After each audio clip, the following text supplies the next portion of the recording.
Yo, what's up friends? Welcome back to another weekly forecast where I'll go through GJ to see what he wants to do in the week to come. So starting off the weekly time frame, right? Weekly time frame, you can see GJ rejected this resistance level. So it also closed strong bearish. So what I'm looking at coming in next week, just based off the weekly time frame, you could see it coming in into this support level, right? But first you have to understand that whenever a new candle open, and if you are bearish, I would always wait for the top wick to create first before flipping back bearish. So coming in next week, maybe Monday and Tuesday early in the week, we might get that top wick formation first. And also looking at price structure on the weekly time frame, you can see that price is making lower highs and lower lows still. So it is still relatively bearish on the weekly time frame, right? You can see that this is your structure, and now it's time for it to potentially test support level. Going down to the daily time frame, you can see this is where price rejected, right? And also it has a minor support right here on the daily. It went down, broke below support, and we tested it quite in 3 days, right? We have 3 daily candles retesting this level of support, closing below this level. This daily candle managed to close below previous daily candle. And also looking at the daily standpoint, you can see that this would be the next level of interest. This is your next level of interest at price 150,600. So coming next week, we might see GJ coming into this level first. But just take note that if the price hasn't created a top wick, it might go up first before retesting this level before driving back down. So that is the thing I'm anticipating, because I'm still anticipating some sort of a top wick creation on the weekly before continuing its bearish trend. So the daily time frame, we need that top wick creation first, potentially retesting this level before driving into this support, or even going into a deeper retracement before driving down.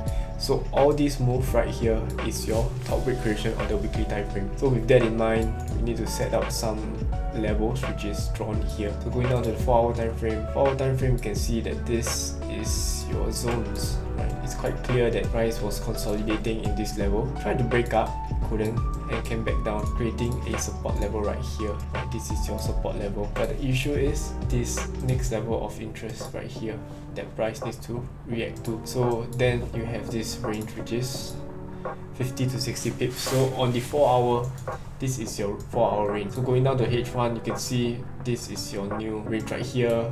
You have clean candles to the left. If I will draw a range right here, if you can get a candle closure below this level, then you can get clean ranges down, right? We have clean candles down to 32, we have 32 pips of range. Once again, we might get a retracement first, right? Either into this level or even a deeper retracement before driving back down, because these will be your weekly top wick creation. Going down to 30 minutes, once again, price tried to break up, couldn't maintain bullish momentum, came back down, and now it's coming into 850 level. So it's pretty straightforward for me, is to wait for a weekly daily top wick and potentially going down the low time frame to find some sort of a resistance and clean ranges in order for it to retest key level of supports right here. So in any point in time where I get clean ranges, I could take trades here before testing support level once again, because on the weekly standpoint, right, we established that the weekly is bearish. It might still create that top wick before driving down. So on the lower time frame, it's just like a retracement up, creating resistance and driving back down. So that's my overall take on GJ. Hope you guys understood that. And also another thing is the volume is coming back into the markets, right? Because in August and the start of September, it's relatively slow, and now I feel that the volume is slowly starting to come back. Hopefully we can get some nice moves coming in next week. So that's my overall plan, my trading plan for GJ. And also I recommend you guys to have such plan. Always plan ahead before taking trades.